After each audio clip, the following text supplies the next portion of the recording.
we used the term intellectual transformation. I think intellectual renaissance would have been more accurate because transformation indicates you're transforming into something you weren't. Marine Corps had a long history of intellectual activities in terms of the doctrine that was developed for amphibious operations, for heliborne operations, for small wars.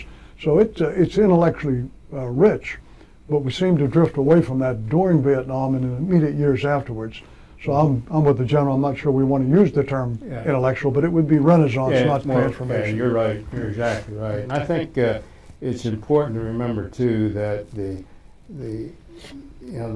Marine Corps every once in a while goes through a period where they have to get back to the basics, get back to the what they really are, understand that they're warriors and the warfighting mentality, and get back to the kind of thought process that you have to have constantly in the Marine Corps, and that's the operational thought process. Everything revolves around your ability to execute, whether you're a lance corporal or a general or anything in between. And during the 70s and so on, we had a lot of things we had to do.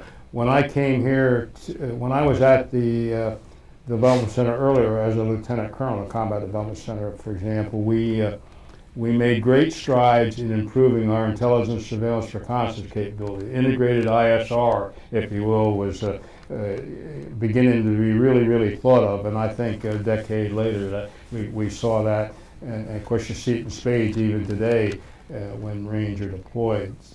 But there were people like General Trainer and people like that who were interested in doctrine, tactics, techniques in the future.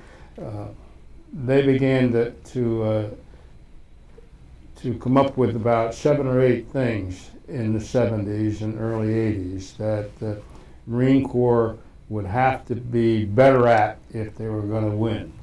And one of them, of course, was intelligence, surveillance, reconnaissance. Another was better mobility, so that you could have a better capability for all-around maneuver and the like. We made a concerted effort to make our decisions quicker than the other guy, which evolved into the John Boyd's OODA loop thought process that fit right in. More flexible logistics, be better at combined arms, be second to none at NBC warfare, nuclear, biological, or chemical warfare was another one. And so these 7 or 8 ideas began to infiltrate, if you will, with everything that we did here at Quantico and elsewhere. The problem we had with a lot of it, there was a lot of resistance to these kind of things.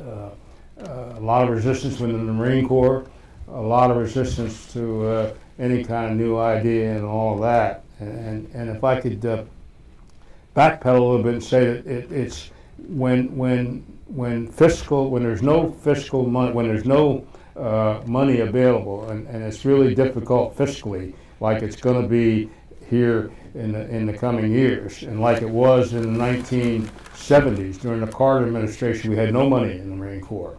We had little to none after World War II, and we had little to none after Korea. And yet that's when some of our greatest innovative ideas took place, because it doesn't cost any money to think.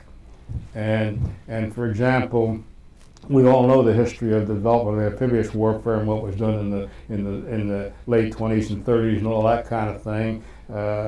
After World War II, the Marine Corps played a lead role in developing the use of helicopter and all that kind of thing in the late 40s and early 50s and so on. Later refined to a great degree by the Army with their air mobile capability and the like.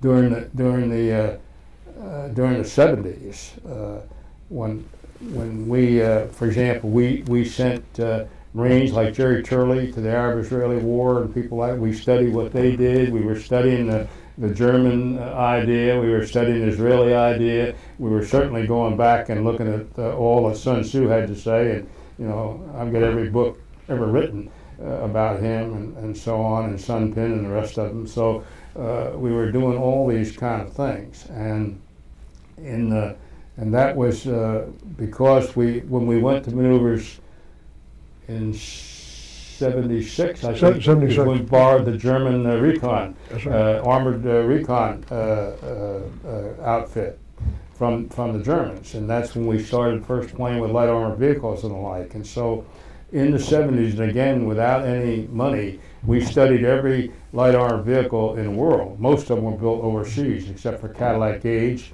and some garbage outfit here in West Virginia built one. But anyway, so we looked at all that, wheel versus track, et cetera, and so at the end of the '70s, and when we finally got some money with the President Reagan buildup, we knew what we needed. And we were able to strike like Genghis Khan, as I say. And by the way, Genghis Khan's another one that in all his books